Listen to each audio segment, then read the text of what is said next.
받들어 읽겠습니다. 너희 중 장로들에게 권하노니 나는 함께 장로된 자요 그리스도의 고난의 증인이요 나타날 영광에 참여할 자니라.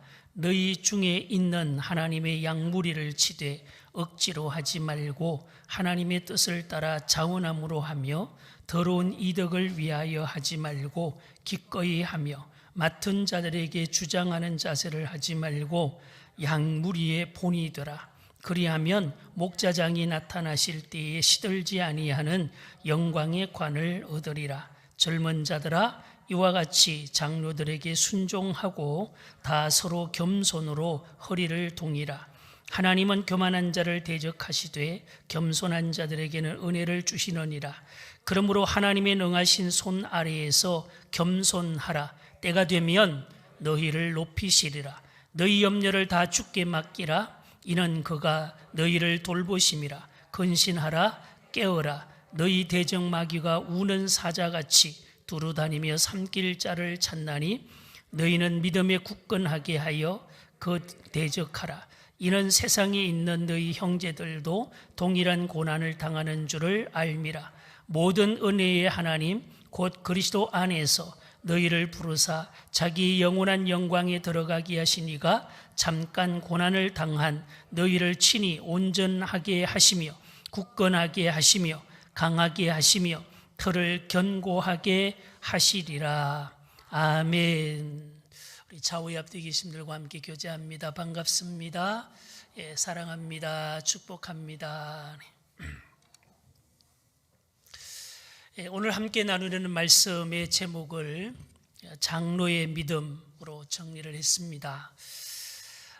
이 장로의 믿음으로 제목을 정한 이 말씀의 분명한 한 가지 주제는 장로라고 하는 직분보다도 장로의 믿음이 더 중요하다라는 말씀을 좀 강조드리고자 함이에요. 우리 교회는 장로를 중심으로 한 당회가 없습니다. 대신 우리 교인을 대표하는 우리 사역위원회가 있습니다. 그렇게 하는 이유가 있어요. 여러분, 원래 성경적인 믿음의 장로의 사역과 사명은 정말 예수님의 마음을 가슴에 품고 목회하는 목회자를 협력하고 돕고 그리고 교인들을 섬기고 교회를 화평하게 하는 이 역할이 장로의 사명이에요. 이건 장로만이 아니고 권사도 이를 위한 것이고 집사도 마찬가지고 교회의 모든 직분과 사역자들은 이런 믿음의 사역을 위해서 세움을 받는 거예요.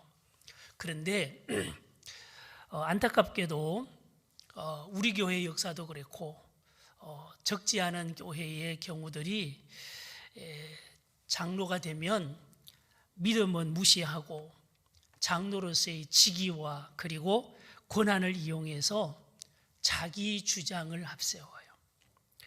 그리고 교회를 유익하게 하기보다 교회가 갈등이 생기고 교회에 해를 끼치는 경우가 너무 많아서 그렇습니다.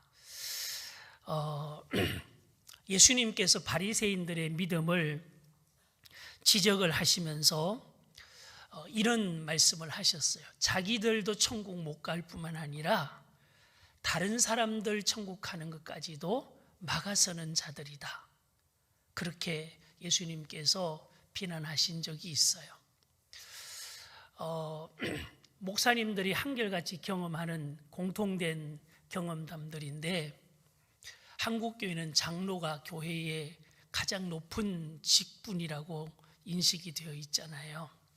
근데 사실은요, 교회의 직분은 수식적인 관계가 아니에요.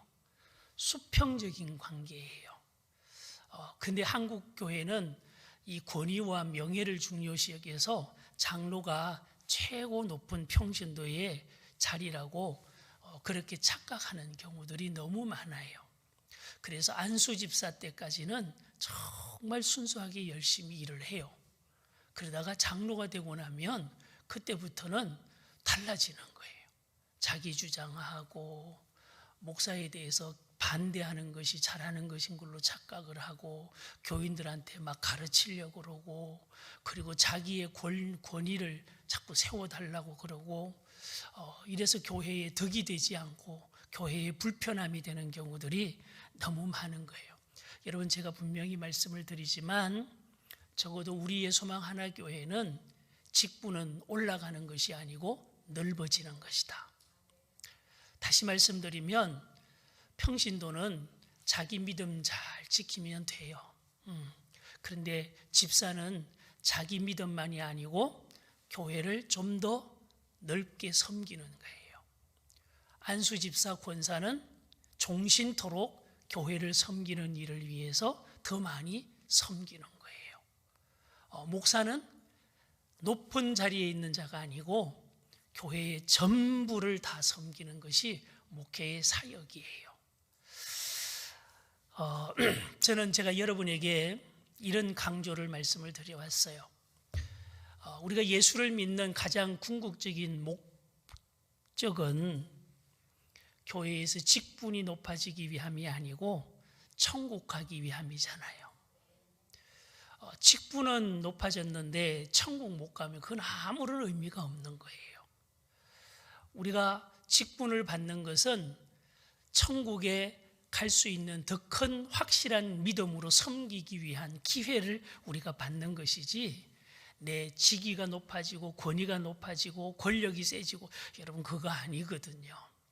그래서 저는 우리 예수망 하나교회 모든 성도들이 장로의 직분은 받지 못할지라도 장로의 믿음의 주인공이 되기를 소망합니다. 장로다운 믿음으로 사는 것이 더 중요하지 장로의 직분을 받는 것이 중요한 건 아니라는 거죠. 그래서 저는 정말 좋은 믿음은 이런 믿음이다. 어떻게? 천국 이정표 같은 믿음이다. 이정표. 우리 한국 도로는 이 도로 시스템이 잘 돼 있잖아요.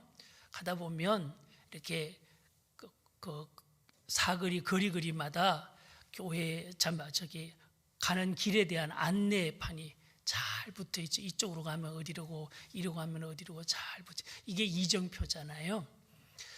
다시 말하면 저 사람처럼 예수 믿으면 천국 갈 수 있겠구나. 이게 천국 이정표라는 거예요. 믿음의 삶을 보니까 교회에서 직분은 있는데 이건 아니다. 누가 봐도 저건 아니다. 저런 사람이 천국 간다면 나는 그런 천국 안 가고 싶다. 여러분, 이거는 아닌 거예요. 여러분, 우리 예수망 하나교회는 이정표, 여러분 한 사람 한 사람이 천국의 이정표 되는 믿음의 주인공 되기를 소원하고 축복합니다.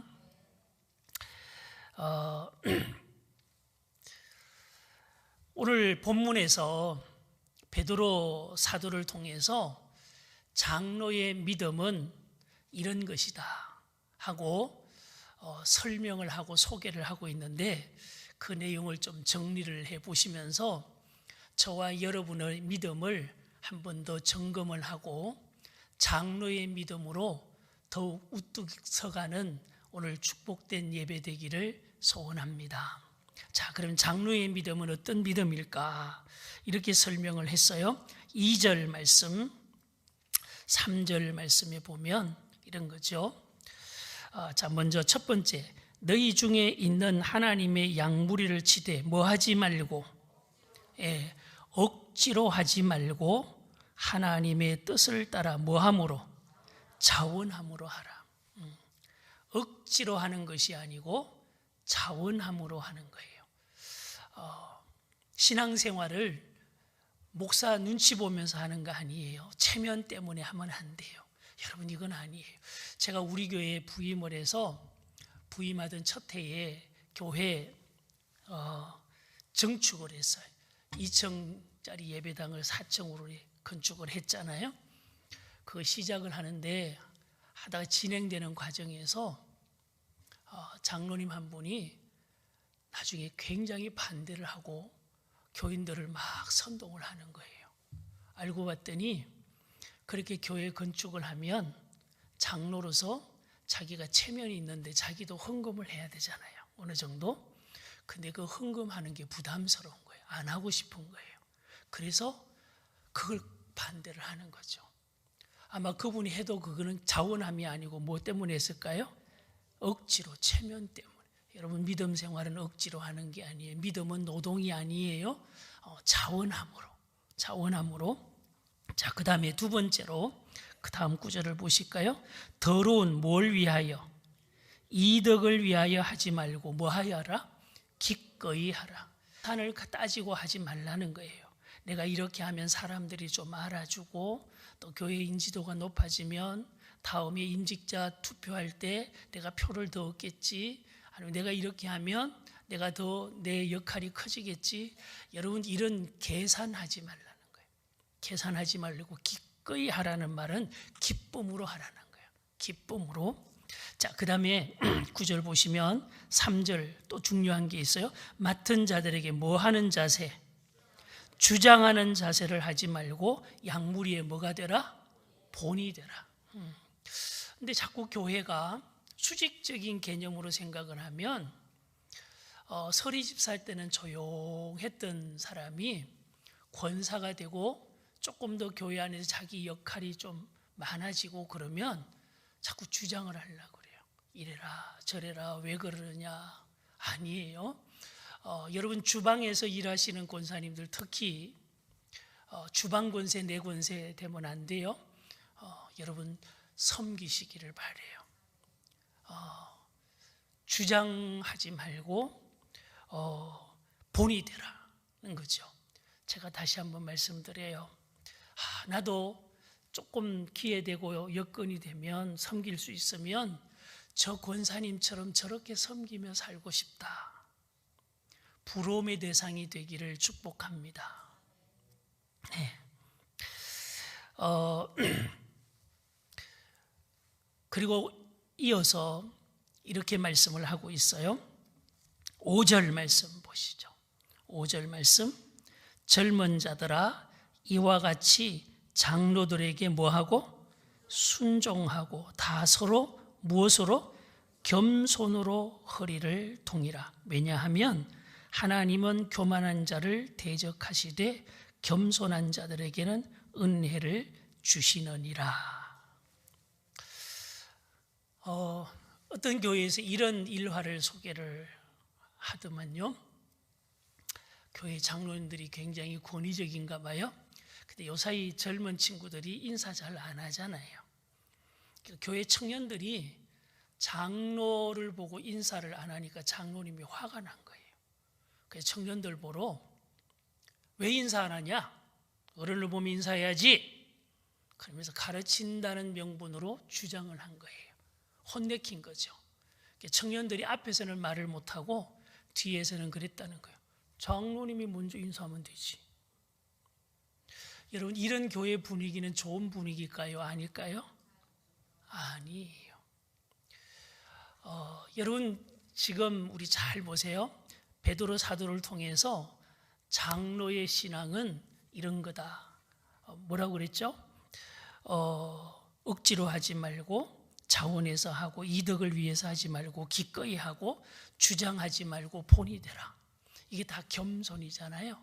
겸손은 단순한 가장된 겸손이 아니고요.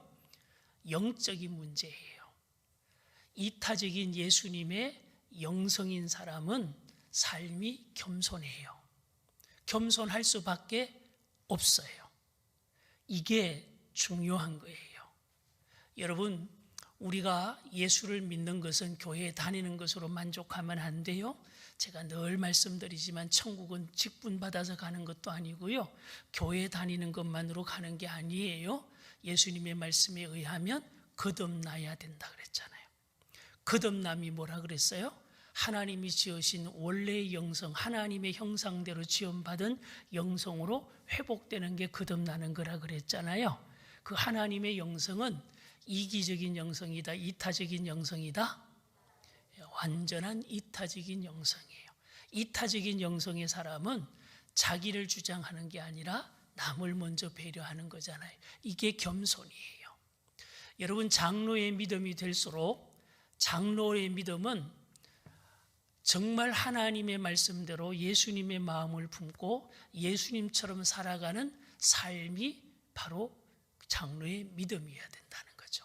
이런 믿음은 장로 직분을 가진 사람만이 아니고, 제가 오늘 강조드리잖아요. 직분보다 믿음이 중요하다.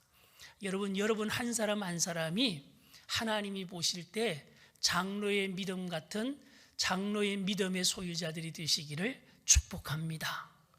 젊은이들은 나는 아직 젊으니까 장로 아니에요. 젊은 사람도 그런 장로들의 믿음을 존중하고 존경하라는 거죠. 무시하고 대적하지 말고 겸손하라. 제가 늘 강조드리잖아요. 영성이 중요하다. 우리가 하나님 앞에서 정말 교만하면 안 되고 겸손하게 믿음으로 살아야 되는 이유를 5절 말씀에 하나님은 교만한 자를 대적하신다 그랬잖아요. 제가 정리를 하면 하나님은 교만을 대적하지만 사탄은 교만을 부추긴다는 거죠. 여러분, 교회에서 간혹 이렇게 말하는 분들이 있어요. 입 뒀다 뭐해? 말할 건 해야지. 아유, 그런 걸 참어? 따져야지. 여러분, 이거는요 사탄 편에서 부추기는 거예요. 여러분, 하나님은 우리를 겸손으로 인도하시지만 사탄은 교만을 부추겨요. 여러분, 사탄에게 미혹되면 안 돼요. 사탄을 대적하고 하나님께 집중하고 하나님의 말씀대로 살아가는 믿음 되기를 축복합니다. 자, 오늘은 우리가 장로의 믿음을 가지고 믿음 생활을 해야 되는데, 그런 믿음의 그리스도인의 삶과 그리고 나라를 위한 애국의 관계성에 대해서 함께 말씀을 나누려고 그래요. 우리 대한민국 국민으로서 1년 12달 중에서 특별히 6월은 특별한 달이기도 하죠. 현충일이 있고요. 그리고 6.25가 있는 달이어서 우리가 애국에 대한 우리가 분명한 믿음의 의지와 그리고 방향성을 가지고 우리가 신앙생활해야 될 필요가 있어요. 여러분, 여호와 증인 교인들은 군 입대를 거부하는 거 아시죠? 집총을 거부합니다. 총 들고 훈련하는 걸 거부합니다. 이유는요, 비폭력 그리고 살상 거부, 이 명분이에요. 총을 드는 것은 사람을 죽이기 위함이고 군대 가는 것은 전쟁을 하기 위한 것이다.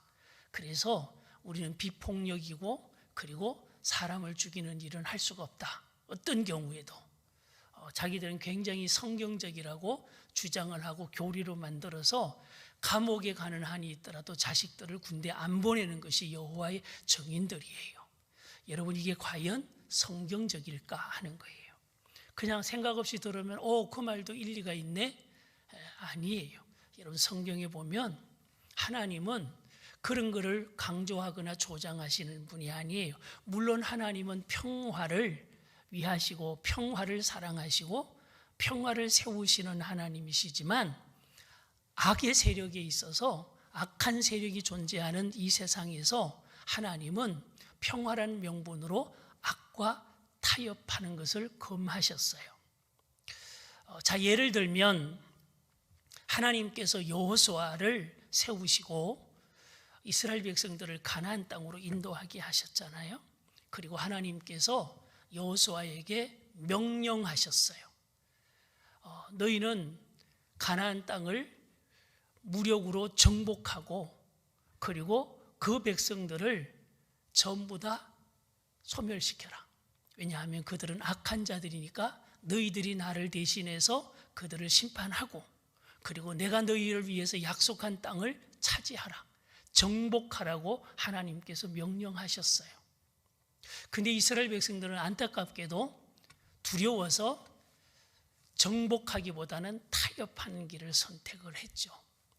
여러분, 기독교 정신은, 하나님의 뜻은 우리가 싸움을 거부하고 싸움을 피하는 그런 평화를 우리에게 말씀하시는 것이 아니에요.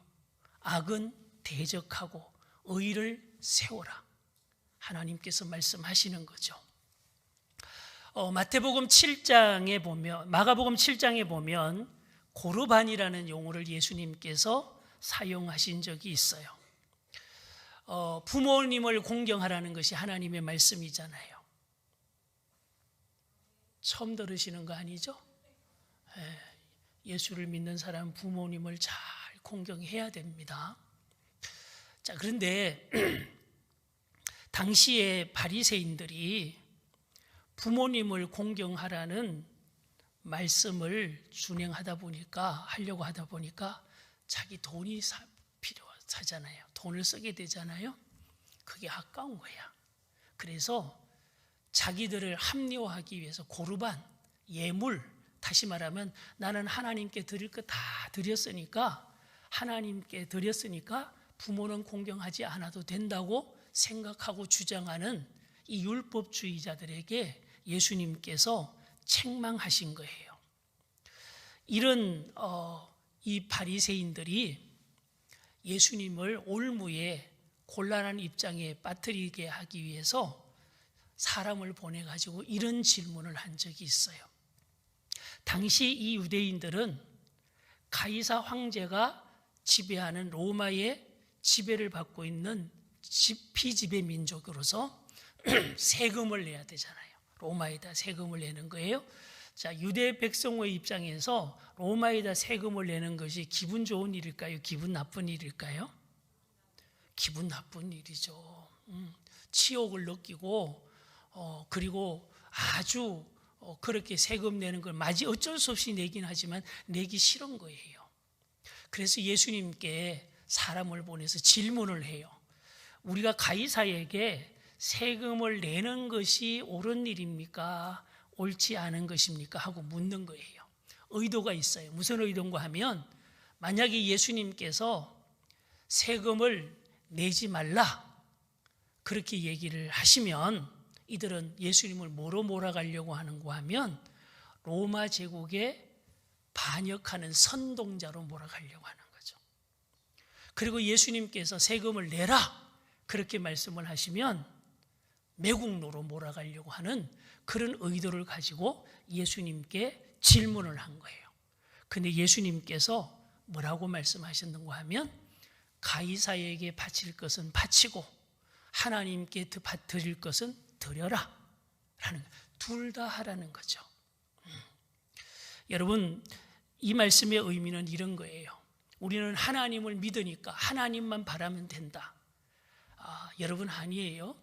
우리는 하나님의 자녀인 동시에 대한민국의 국민이에요. 그래서 그리스도인은 국민으로서의 책임을 다해야 되고 하나님을 섬기는 일에도 책임을 다해서 섬겨야 된다는 얘기죠. 이해되셨죠? 그러니까 나는 하나님을 믿으니까 평화라는 명목으로, 나는 살상을 거부한다는 명목으로 군대 입대를 거부하고 훈련받는 걸 거부하는 것은 성경적이 아니고 여호와 정인 이단들의 자기들의 교리일 뿐이라는 거예요.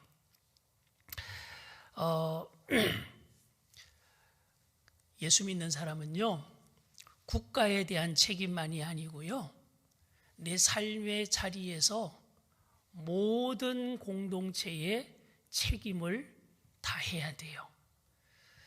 여러분이 소속된 공동체나 여러분이 소속된 사회에서 책임을 성실하게 감당하시는 것이 그리스도인의 올바른 삶이라는 거예요. 왜냐하면 이게 영적인 문제이기 때문에 그렇습니다. 잘 보세요. 예수를 믿는 사람은 거듭나야 된다고 말씀드렸잖아요. 거듭나면 그 사람의 성품과 생각과 가치와 인격과 삶이 이기적이다, 이타적이다. 이타적이잖아요. 이타적인 사람은 이기적인 사람하고 다른 점이 있어요.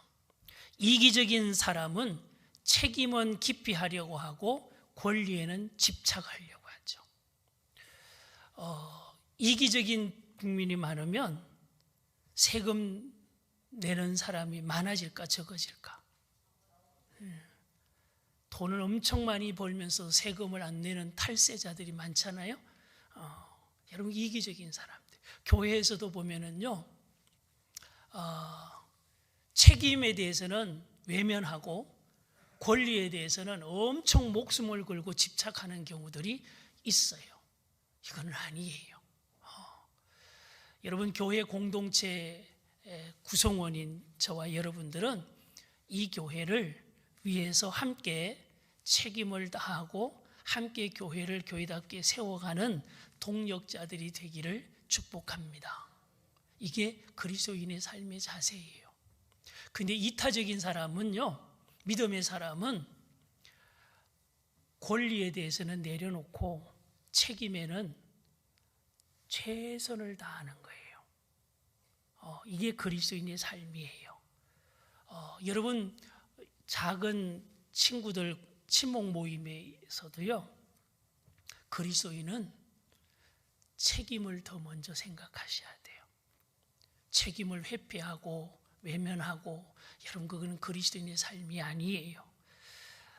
여러분 삶의 자리에서 다시 말하면 가족 구성원으로서, 가족으로서 책임을 다하시기를 바라요. 자녀로서 부모님에게 책임을 다하시기를 바라요. 형제들 간에서도요, 책임을 다하시기를 바라요. 형제 간에 서로 책임을 따지는 형제들은 다투기가 쉽죠. 가끔 보면 명절에 형제들이 오랜만에 모여가지고 만났으면서도 꼭 밥 먹고 나서 뒤에 앉아서 얘기하다가 집안에 형편 갖고 얘기하고 이러다가 책임 따지다가 목소리 높아지고 싸우고 그러는 경우 있잖아요. 여러분, 예수를 믿는 여러분은 여러분의 형제들 간에 여러분 책임에 대해서 외면하지 마시고 책임을 끝까지 감당하는 그리스도의 형제 자매 되시기를 축복합니다. 여러분 사회에서도 마찬가지고 여러분의 직장에서도 마찬가지예요. 책임을 잘 감당하셔야 돼요. 뿐만 아니고 예수를 믿는 장로의 믿음으로 살아가는 그리스도인은 책임을 위해 희생적인 사람들을 존중하고 존경할 줄 알아야 돼요. 그 중에 하나가요, 나라를 위해 목숨을 걸고 지키는 군인들입니다. 우리 사회가, 우리 대한민국은 군복무가 의무제다 보니까 웬만한 건강한 남자들은 다 군복무를 하죠. 그러니까 일상이고 이게 당연한 거 생각하지만 정말 귀한 거예요. 정말 귀한 거예요. 안타까운 우리 정치사의 현실을 우리는 좀 그냥 넘기기가 쉬운데, 우리가 정말 그리스도인의 신앙의 관점에서 한번 짚고 넘어가야 될 일이 있어요. 여러분, 머지않은 과거에 천안함 사고가 있었잖아요. 연평도에 천안함 사고, 정말 가슴 아픈 사고죠. 나중에 알고 봤더니 우리 교회 여자 집사님 한 분이 그 남편이 천안함 사고에서 순직했더라고요. 근데 안타깝게도 그 집사님도 암으로 세상을 떠났어요. 나중에 한 사실이에요. 여러분, 나라를 지키다가 적군의 의례 공격으로 순직한 그 군인들은 우리 대한민국 국민의 입장에서 볼 때 귀한 분들이에요? 하찮은 분들이에요? 너무너무 귀한 분들이잖아요. 그런데 천안함 사고로 순직하거나 부상당한, 그리고 그 트라우마로 고생하는 생존자들에 대해서는 국가가 외면을 했더랬어요. 그리고 반대로 유흥을 위해서 놀고 축제하다가 죽은 이태원 사고에 대해서는 마치 영웅처럼 막 그러잖아요. 여러분, 이거는 문제가 있지 않나요? 그런데 가끔 휴가 나온 군인의 밥값을 내주었다는 뉴스를 들을 때는 가슴이 좀 따뜻해지는 느낌을 받기도 합니다. 여러분, 그리스도인이 국가를 사랑하고 국민으로서 책임을 다하는 것은 의무를 넘어서 영적인 문제이고 믿음의 문제라는 점을 꼭 기억하시기를 축복합니다. 예수를 믿는 사람은 나라와 민족을 사랑하고 애국해야 되는 거예요. 우리 대한민국에서 믿음 생활하는 그리스도인으로서 반드시 인정하고 기억해야 될 역사적인 인물이 있습니다. 이승만 대통령입니다. 이승만 대통령의 하나님을 향한 신앙과 그리고 민족을 향한 애국 정신을 우리는 꼭 기억해야 돼요. 특히 그리스도인은 더 그래요. 저는 개인적으로 이승만 대통령의 삶을 한국의 다윗과 같은 인물이다, 저는 그렇게 평가를 합니다.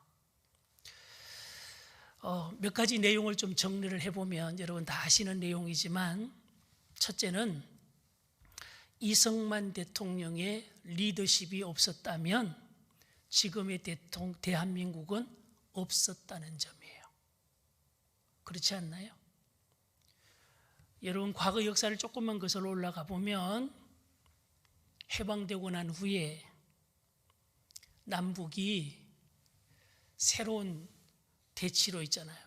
북쪽에는 공산주의를 지향하는 김일성이고 남쪽에는 미군 군정이 다스리고 있으면서 이승만 대통령이 민주주의를 기본으로 한 기독교 신앙으로 나라를 세우고자 분명히 뜻을 정하고 대립을 하다가 38선 이북은 김일성이 통치를 하고, 남쪽 우리 대한민국은 이승만 대통령에 의해서 대한민국이 세워졌잖아요. 민주주의가 세워졌잖아요. 근데 그 과정에서 얼마나 암투가 많았고 권력 다툼이 심했는지 몰라요. 근데 그 과정에서는 목숨을 걸지 않으면 안 되는 거거든요. 만약에 이승만이라는 인물이 자기 일심만 생각하는 이기주의자였다면 그 위험한 일을 했을까요? 안 했을까요? 하지 않았겠죠. 내가 목숨 걸고 이렇게까지 해. 만약에 하지 않았더라면 우리 대한민국은 지금의 대한민국이 아니고 북한 조선인민민주주의 공화국이 됐겠죠. 여러분, 생각을 해보면 지금의 우리 대한민국 국민으로서 살아가는 이 귀한 은혜와 축복은 우연이 된 게 아니다. 이승만 대통령의 목숨을 건 영적이고 그리고 정치적인 리더십에 의해서 대한민국이 세워진 거예요. 그다음에 두 번째로요, 이승만 대통령의 리더십의 핵심은요, 하나님을 믿는 믿음이었어요.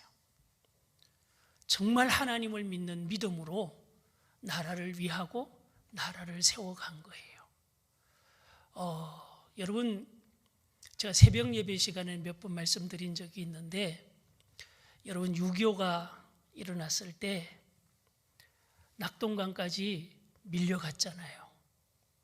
그런데 당시 정부의 중요 장관들은 이승만 대통령이 부산도 곧 위험하니까 제주도로 정부를 옮기자, 그렇게 요청을 했어요. 근데 이승만 대통령은 거부를 했어요. 그리고 끝까지 싸울 것을 위해서 미국을 향해서 강력하게 요청을 하면서, 당시 미국은 대한민국에 이 6.25 전쟁에 개입할 의사가 없었거든요. 그런데 하나님께서 믿는 자들을 통해서 이 대한민국에 미국의 정책이 바뀌도록 역사하셨어요. 역사책에 나오지 않은 비하인드 스토리예요. 근데 여러분, 미국에 있는 기독교인들이, 교회 지도자들이, 목사님들이 미국 백악관에다가 대통령에게 항의 서한을 보낸 거죠. 대한민국에 전쟁이 일어났는데 미국이 가만히 있으면 안 된다. 왜냐하면 공산주의가 되면 대한민국의 기독교인들이 다 죽는다. 강력하게 요청을 해서 6.25 전쟁에 미국이 개입을 하는 걸로 바꿔 바뀌게 된 거예요. 그리고 개입을 하고 난 다음에도 역사하는 과정에서 여러분 상식적으로 쉽게 이해하게 되지 않는 비하인드 스토리들이 많은 거예요. 그리고 부산에 임시정부가 있는 그 상황에서 이승만 대통령이 한 중요한 일이 있어요. 그게 뭐고 하면 부산, 울산, 경상도에 있는 목사님들을 요청을 해서 나라가 오려니까 하나님께 기도해 주세요 하고 함께 기도한 거예요. 여러분 그 과정에서 하나님께서 역사하시고 응답하신 거예요. 그래서 인천 상륙작전이 진행이 되고 대한민국이 회복이 된 거죠. 여러분 이런 역사가 단순한 군사작전에 의한 것보다 하나님의 역사가 있었음을 우리는 인정해야 돼요. 근데 그 하나님의 역사가 있었던 그 시발점이 누구냐? 우리의 지도자인 이승만 대통령의 믿음, 하나님을 믿는 믿음. 누구처럼? 다윗처럼 하나님을 의지하고 하나님을 바라고 하나님께 구하는 그 믿음의 리더십이 있었기 때문이었다는 거죠. 그 다음에 또 하나 우리가 주목해 봐야 될 것은 이승만 대통령의 믿음은 이기적인 권력욕이 아니고 이타적인 애국과 헌신이었다는 거죠. 여러분 이승만 대통령이 부정선거 논란으로 인해서 나라가 혼란스러웠잖아요. 막 데모하고 난리가 났었잖아요.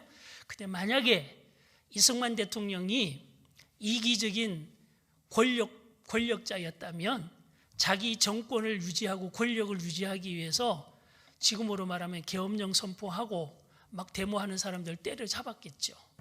그런데 이승만 대통령은 자기 권력을 위해서 대통령 자리를 지키려고 하는 것보다 대한민국이 바로 서는 것을 원했어요. 그래서 스스로 하야를 했잖아요. 이게 얼마나 애국적이고 이타적인 헌신 아니면 할 수 없는 일인 거예요. 여러분 결론적으로 보면 우리가 이렇게 두 가지로 정리할 수 있어요. 이승만 대통령의 신앙과 애국 정신에 의해서 지금의 대한민국이 민주주의 국가로 세워져 있고 그리고 이런 경제적인 번영을 이루게 된 줄로 믿습니다. 감사한 일이에요? 안 감사한 일이에요? 정말 다행이죠. 여러분, 저나 여러분은 지금 천국에 살고 있는 거 아십니까? 아유 힘드네 죽고 싶네. 그래도요 여러분 그거는 배부른 소리예요. 북한에서 탈북한 사람들이 한국에 와서 첫 번째 느끼고 공통적으로 말하는 이구동성으로 말하는 게 뭐죠? 여기가 바로 천국이네. 우린 천국에 살고 있는 거예요. 얼마나 좋은 나라예요. 여러분 이게 우연이 된 게 아니라는 거죠. 그 다음에 또 하나 우리 예수 믿는 사람의 입장에 있어서 정말 감사해야 될 것이 있어요. 이승만 대통령으로 인해서 그리스도인의 신앙의 자유가 보장이 되고 우리 대한민국이 영적으로 부흥했잖아요. 아멘. 만약에 그게 이루어지지 않았더라면 이승만 대통령이 아니었더라면 공산주의화 되었으면 우리는 예수를 믿는 믿음조차도 지키기가 어려운 상황이 되고 생존 자체도 불확실하고 얼마나 노예 같은 삶을 살았겠어요. 정말 감사한 일이죠. 여러분 우리는 예수를 잘 믿는 사람일수록 나라와 민족을 사랑하는 애국자가 되어야 됨을 기억하시기를 바라요. 자, 그러면 우리가 예수를 믿는 사람으로 애국적인 삶을 살기 위해서 한 가지 분명히 구별해야 될 것이 있어요.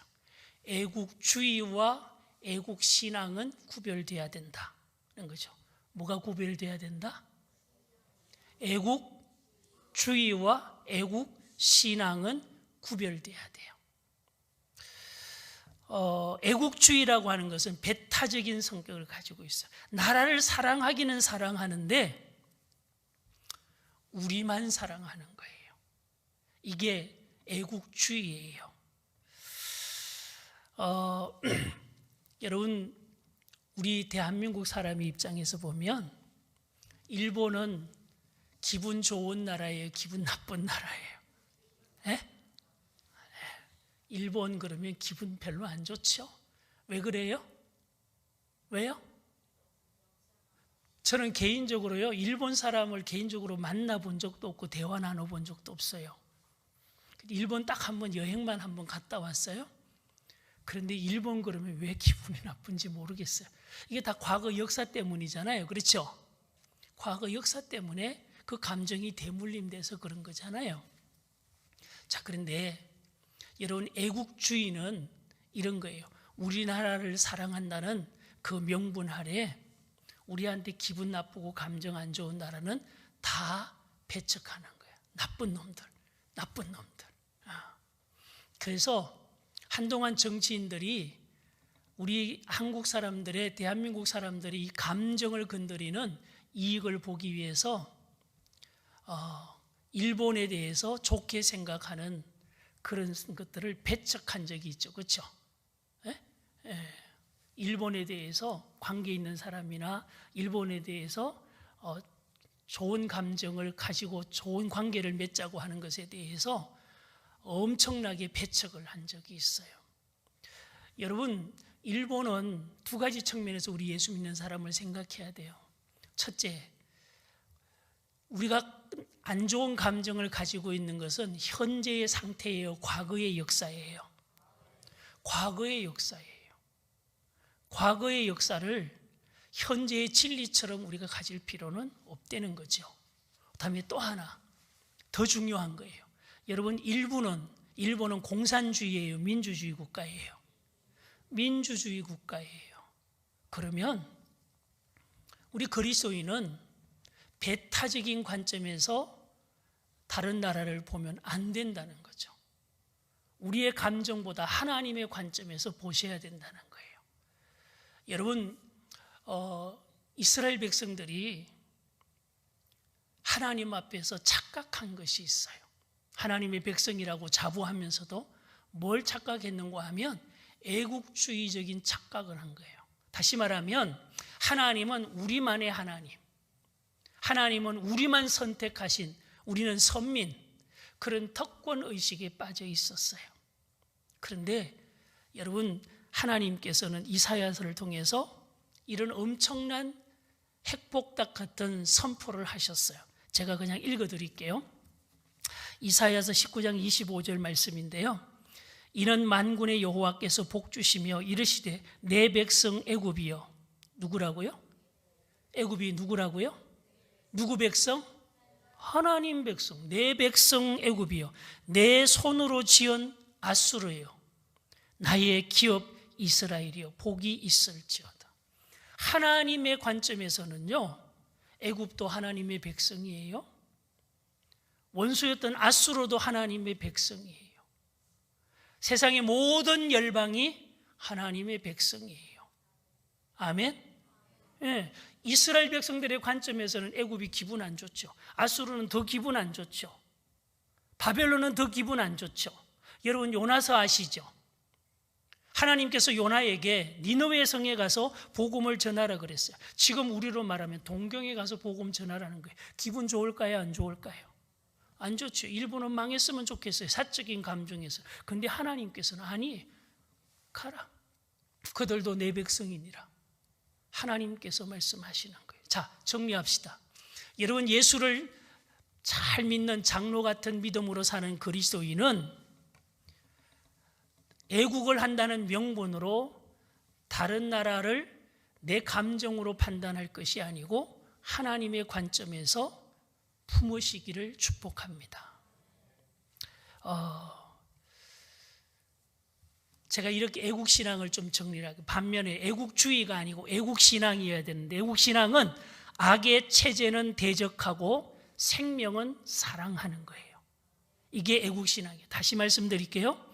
잘 들어보세요. 악의 체제, 정치 체제가 악인 경우는 뭐 해야 된다? 대적해야 된다. 그러나 생명은 뭐 해야 된다? 사랑해야 된다. 이게 애국신앙이에요. 여러분, 공산주의는 정치 체제로서 악의 체제예요? 아니면 선의 체제예요?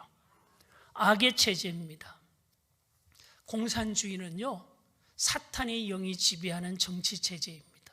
따라서 그리스도인은 공산주의와 타협하면 된다, 안 된다? 안 되는 거예요. 타협할 수가 없는 거예요. 근데 여러분, 지난 정권에서요, 이런 기가 막힌 사건을 여러분 알고 계시죠? 동해안으로 건장한 남자들 몇 명이서 목숨을 걸고 탈북을 해서 조금만 어선 타고 탈북을 했어요. 그런데 세계 법에 의하면 또 인본주의적인 관점에서 보면 그 사람들을 보호하고 끝까지 책임져 줘야 되잖아요.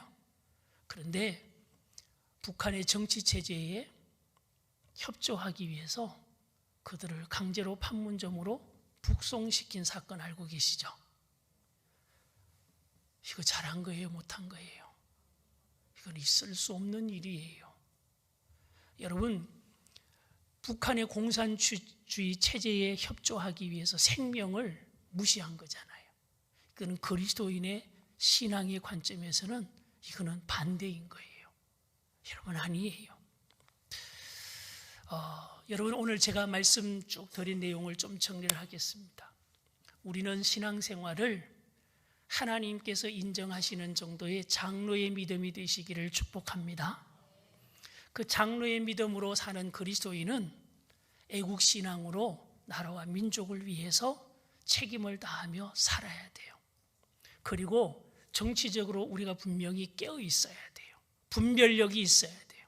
그래서 악의 체제에는 대적하고 생명은 품고 사랑하는 하나님의 마음을 가지고 믿음으로 살아가기를 축복합니다. 이게 애국신앙인데, 자, 그러면 여러분, 애국신앙인으로서 제가 몇 가지 기도 제목을 제시드리고 마치도록 하겠습니다. 첫 번째로요, 이 대한민국에 자유와 번영의 복을 주신 하나님께 감사 기도를 드리시기를 바라요. 여러분, 개인 기도할 때도 마찬가지고요, 예배 시간에 대표 기도할 때도 이런 감사 기도가 빠지지 않았으면 좋겠어요. 하나님, 우리 대한민국에 이런 영적인 복을 주시고 번영의 복을 주셔서 감사합니다. 그다음에 두 번째로 더 중요한 게 있어요. 제가 늘 말씀드리죠. 영이 무너지면 역사가 무너진다. 한번 크게 따라서 하십시다. 영이 무너지면 역사가 무너진다. 예, 대한민국이 경제력이 아무리 좋아도요, 영적으로 타락하면 나라는 망하는 거예요. 그러기 위해서 대한민국의 영이 무너지지 않도록, 그리고 무너진 영이라도 회복되도록 하나님 앞에 기도해 주시기를 바랍니다. 그 다음에 두 번째로, 백두에서 한라까지 이 조선반도에 적어도 하나님의 정의와 공의가 강물처럼 흐르도록 전도하시기를 바라요. 백두산에서 한라까지 하나님의 정의와 공의가 강물처럼 흐르도록 하기 위해서는 그리스도인이 많아져야 돼요.